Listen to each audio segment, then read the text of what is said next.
Hello and welcome to Families Made Differently.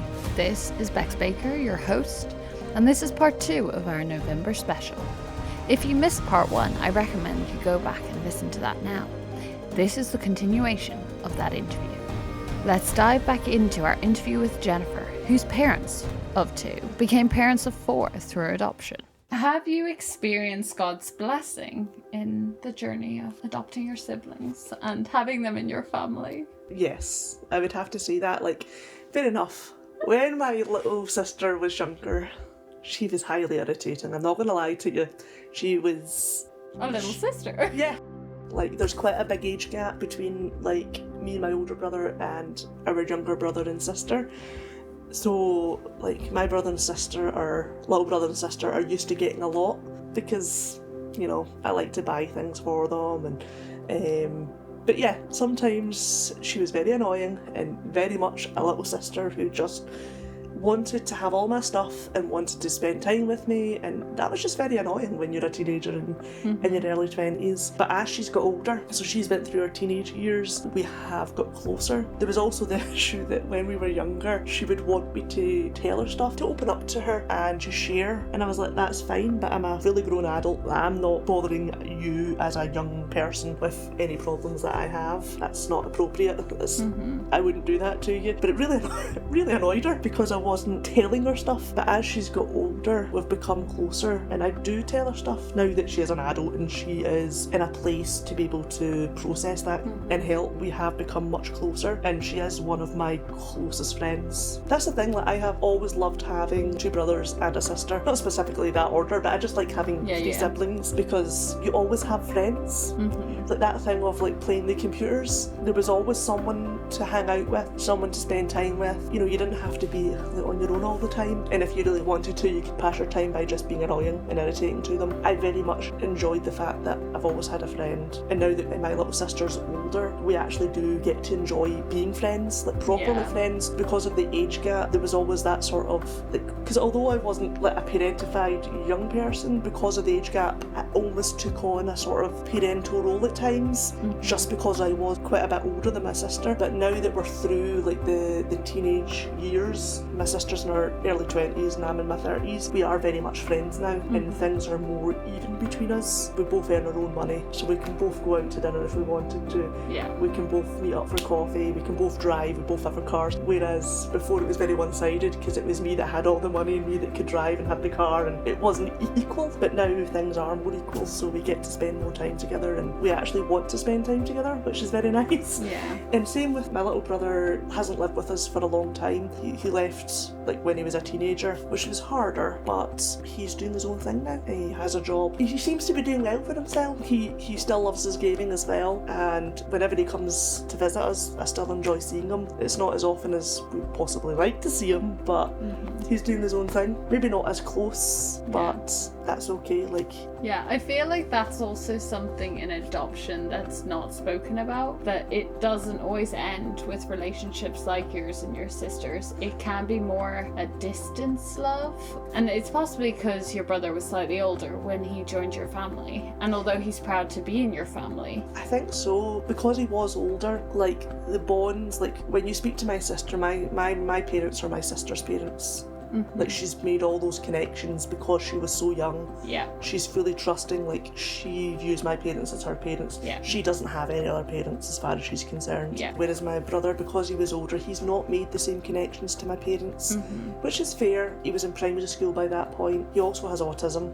Which again, it makes it more difficult for him. Not impossible, but the way that someone with autism interprets and processes things are different from the way that a neurotypical person would process and interpret events, or how things are said or how things are done, and you have to give him that leeway to see things how he wants to see them and to make his own decisions. He's an adult. He can decide what he wants to do with his time, but he does come and see us and we spend time together. Quite often we'll do some gaming. Love that. Just keep that childhood going as long as possible. Exactly.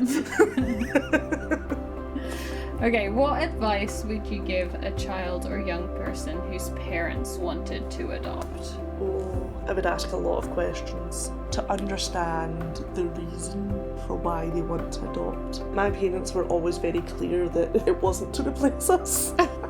Like, it was very clear, like, because my mum and dad, every night when my little brother and sister went to bed, they would make time specifically to spend time with me and my older brother to make sure that they weren't giving all of their attention purely to our younger siblings. Because I think there is that temptation that, well, you're a bit older and you don't appear to be having issues, so therefore you're okay. That's not how teenagers work. No, absolutely not. So I think they were quite wise in that they would make specific time for us to make sure that they weren't neglecting us and weren't neglecting. Because I think people really, teenagers, I know since I was one not that long ago, I think when you're a teenager it's so easy to be blasé and go, I don't need to spend time with you, but actually we want to spend time with our parents. We just will not admit that we want to spend time with our parents. So I think it was like really wise on my parents' part to be very conscious of making sure that they spent time with all of their children and that no one tried not to have one child taking up all of their attention, which wasn't always easy for them. It wasn't always easy, especially with like my younger brother's behavioural issues. Like when he did hit his teens, they really ramped up. It was more of a struggle just because of how he was acting, mainly in the family, so not as many people outside the family saw it, but we were obviously, even though they didn't see it, we were still aware of everything that was happening. So I would say, ask lots of questions, and I know it's hard, but be honest, if you don't want it, to go ahead. Yeah. Sometimes it's hard. And I always remember my dad like giving me a proper telling off because I said that there was something weird about my little brother, and I mean I was like a teenager, but he was on the autism spectrum. He hadn't been diagnosed with that. My parents were aware of it. I was not made aware of that, but was very very aware that I was like, something isn't right here, and I couldn't figure it out what it was. And obviously the eloquent person that I am was like, it's a bit weird. Love that. Yeah. Again, obviously with all the love and care was put behind that. As an older sibling, if your parents are considering adoption, ask questions, ask to be involved, because whether you like it or not, if you don't express yourself, your parents, they won't know unless you tell them. Yeah. Like, try to be open-minded, because you are going to be possibly dealing with children that are younger than yourself, who are obviously experiencing quite traumatic events, big changes, and with big changes come big emotions, and they don't know how to process them. Yeah. And you don't know how to process your emotions yet either. So there's just this huge whirlwind of emotions that will be happening from both sides, and it might be quite difficult for your parents to deal with that. Equally, when you're dealing with someone who has experienced the care system, try to listen more than you speak. Just let them chat, let them talk, let them open up to you, because they will open up to you if you give them the opportunity. And probably more with a sibling than the parents, so more than your mum definitely, and dad. because you can become a confidant because you're not an authority figure to a sibling. Yeah. You might be a little bit, but you're not a real authority figure. No. Not the way a parent is, or a social worker is, or a teacher. So they might confide in you, and they might open up to you in a way that they will not open up to other people in their lives. So don't try to stop that from happening. Is there anything else you'd like to add? Because I'm at the end of the questions. Not really. Other than okay. I know that not everyone has great experiences of being adopters, like as in siblings experiencing adoption. I don't think there's been many studies done, or there's been much talk about how it affects siblings when their family adopts. If you're a scientist, that's a note for you. Do a study on birth siblings. I mean, biological siblings of adopters and how adoption affects them. That's it. That's the wording. Yep. Because there is lots of, rightly so, there's investigations into how adoptees feel, how it affects them, how it can affect their life's trajectory to be adopted, and obviously there's talk about how it affects adopter parents. When you're a child, you're sort of squished in there, and you don't really have much of a say in the grand scheme of things. Although I did remember, I'm pretty sure when we went to the courtroom, it was very anticlimactic when my brother and sister were officially adopted, because we went to meet the judge, and this judge was the most tan man I'd ever seen in my life. I mean, he nearly blended in with the leather seat that he was sitting on. But he did ask me and my brother, my older brother, if we wanted them, like my brother and sister, to be my siblings. And he was like, you realise if you agree, that's it. They are yours for life. What would you have said if you were like, no thanks, you can have them? I don't know, because me and James were like, yeah, why not? So I don't know what would have happened if we'd be like, nah, get them out of here.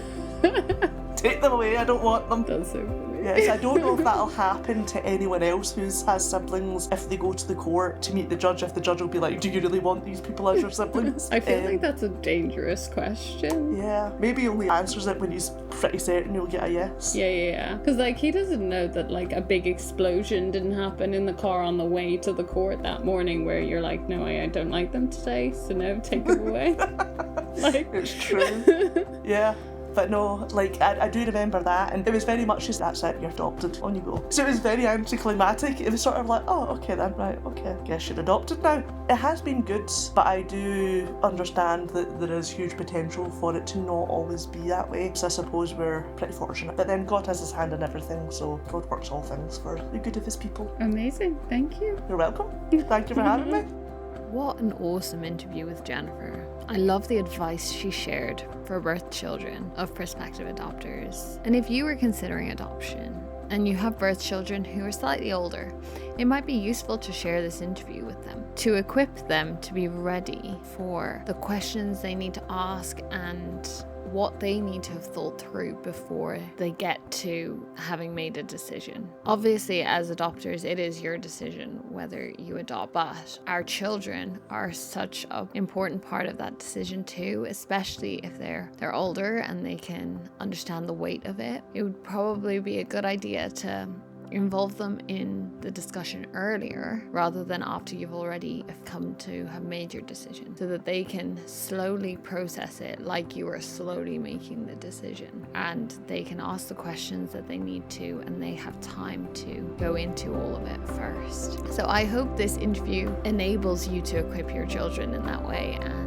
gets you thinking about the consequences it might have on your children that are already in your family if you add to it through adoption or through birth. Children can add complications no matter where they come from. I just thought I would share that with you, and I really hope it is a helpful resource and that it aids further conversation.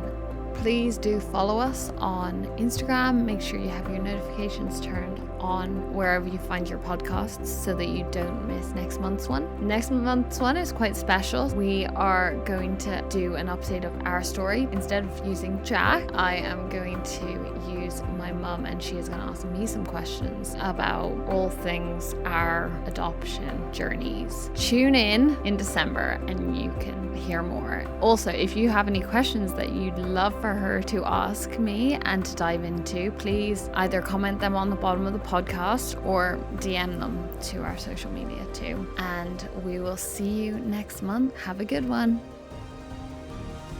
This was Families Made Differently, the podcast designed to share stories from Christians in the UK whose lives and families have been shaped by adoption and fostering.